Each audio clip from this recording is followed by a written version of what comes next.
আসসালামু আলাইকুম। সবাইকে আমন্ত্রণ জানাচ্ছি চিকেন শর্মার রেসিপি দেখার জন্য। শর্মার ব্রেডটা তৈরি করার জন্য প্রথমে একটা বাটিতে নিয়ে নিলাম 1.5 কাপ ময়দা। এর মধ্যে দিয়ে দিচ্ছি হাফ চা চামচ লবণ, ইস্ট দিচ্ছি হাফ চা চামচ প্লাস 1/4 চা চামচ, চিনি 1 টেবিল চামচ। এখন শুকনো উপকরণগুলো হাত দিয়ে খুব ভালোভাবে মিশিয়ে নিচ্ছি।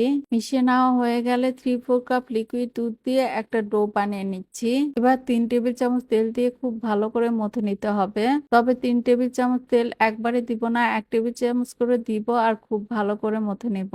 খুব ভালো করে তেল দিয়ে মথে নিয়েছি। এখন এভাবে একটু গোল করে ঢেকে রেস্টে রেখে দিব প্রায় 1 থেকে 1.5 ঘন্টার জন্য।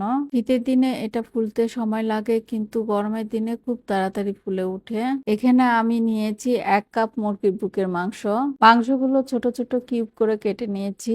এখন এর মধ্যে দিয়ে দিচ্ছি 1 চা চামচ লবণ, মরিচ গুঁড়ো 2 চা চামচ, জিরা গুঁড়ো হাফ চা চামচ, ধনে গুঁড়ো হাফ চা চামচ, গরম মশলা গুঁড়ো হাফ চা চামচ, সয়া সস হাফ টেবিল চামচ, গুঁড়ো দুধ 1 টেবিল চামচ, সিরকা হাফ টেবিল চামচ। একটু মিশিয়ে নিয়ে এর মধ্যে দিয়ে দিচ্ছি আদা বাটা 1 চা চামচ, রসুন বাটা 1 চা চামচ। আদা আর রসুনটা আবারও মাংসের সাথে খুব ভালো করে মিশিয়ে নিচ্ছি।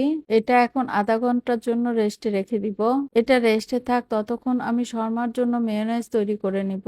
একটা ব্লেন্ডারের জারে নিয়ে নিচ্ছি ফ্রিজে রাখা ঠান্ডা ডিম। এর মধ্যে দিয়ে দিচ্ছি রসুন বাটা হাফ চা চামচ, সরিষা বাটা হাফ চা চামচ, লবণ হাফ চা চামচ, সাদা গোলমরিচ গুঁড়ো 1 চা চামচ, চিনি 1.5 টেবিল চামচ, গুঁড়ো দুধ 1.5 টেবিল চামচ, সিরকা 1 টেবিল চামচ। আপনাদের কাছে সিরকা না থাকলে লেবুর রসও দিতে পারেন।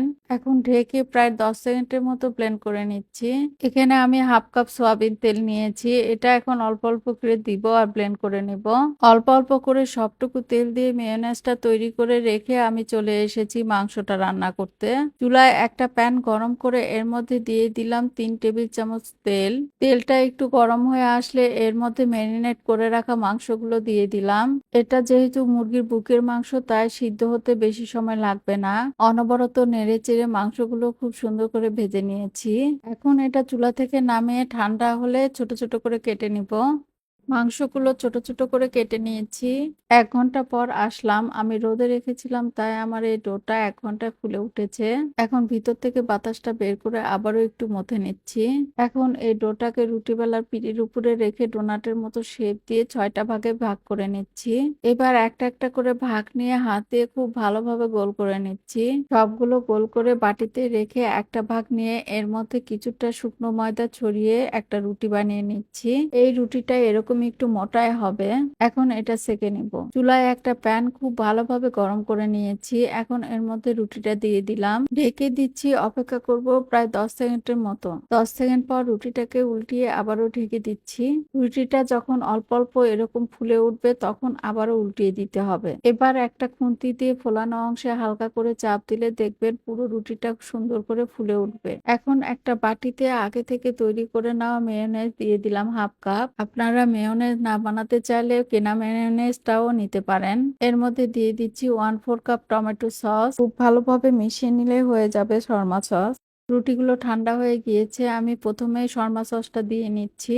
এবার এই রুটিটার মাঝখানে মাংস, শসা কুচি দিয়ে নিচ্ছি। এগুলোর উপরেও কিছুটা শর্মা সস দিয়ে নিচ্ছি। এবার এটাকে ফোল্ড করে একটা টুথপিকের অর্ধেক ভেঙে এর মধ্যে লাগিয়ে নিয়েছি। এবার আমার জন্য একটা শর্মা বানাবো। আগের শর্মা যেগুলো দিয়েছিলাম সেগুলো সব দেওয়ার পরে এর মধ্যে কিছুটা পেঁয়াজ আর কাঁচামরিচ দিয়ে দিলাম। আবারও একটা টুথপিক অর্ধেক করে ভেঙে এর মধ্যে গেঁথে দিচ্ছি। সবাই ভালো থাকবেন। আল্লাহ হাফেজ।